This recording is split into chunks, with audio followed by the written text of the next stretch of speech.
મગજ સુધી પહોંચ્યા ત્યાં બ્રેન ટ્યુમર થઈ, જેના કારણે એક નસ દબાણી અને મને એક સાઈડની બોડી પેરાલિસિસ જેવું. સુરતની અંદર આઈએસએન હોસ્પિટલ છે, ન્યુરોસર્જન અનુરોધ આપતે મનોજ સત્યવાણી 10 દિવસ ઇમરજન્સીમાં ત્યાં એડમિટ રહેલો.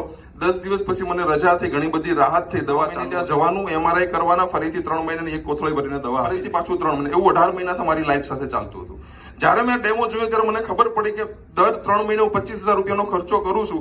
જો આ એક મશીનથી મારા પરિવારને મારી પોતાની હેલ્થ સુધરતી હોય તો મારે મશીનનું ડિસિઝન લીધું. પાણી બી ચાલુ હતી ને દવા બી ચાલુ હતી. પાણી પીતા પીતા પીતા જ્યારે 3 મહિના કમ્પ્લીટ થયા ફરીથી હું ડોક્ટર પાસે ગયો. હું પોતે મને તકલીફ શું રહેલી કે બાકી બધું રેડી હતું, પણ સાંજે સુઈ જઈએ અને સવારે જાગીએ ને એક હાથ અને એક પગમાં ખાલી ચડે. એક્સરસાઇઝ કરીએ, ટેબ્લેટ લઈએ, પછી સારું મુવમેન્ટમાં આવતું. એવી પોઝિશનમાં પાણી આવ્યું, પીવાનું શરૂ કર્યું. 3 મહિનાની અંદર દવા બી ચાલુ હતી, પાણી બી ચાલુ હતું. 3 મહિના પછી ગયો, ડોક્ટરે રિપોર્ટ કર્યો અને અમુક MM માં એવું કીધું કે તમારી જે બ્રેન ટ્યુમર એકદમ નોર્મલ થઈ ચૂકી છે અને પોતે હું ફીલ કરતો હતો. ડોક્ટરે દવા નહીં આપી કે હવે તમારે કદાચ જરૂર નથી. મેં બી કીધું કે મને કોઈ પ્રોબ્લેમ હવે નથી. પણ ડોક્ટર હંમેશા કહેતા હોય છે કે કાંઈ બી એવું લાગે તો ફરીથી પાછા ઇમરજન્સીમાં બતાવી દે. આજે લાસ્ટ 19 મહિના થયા, સિંગલ ટેબ્લેટની મને જરૂર નથી પડી.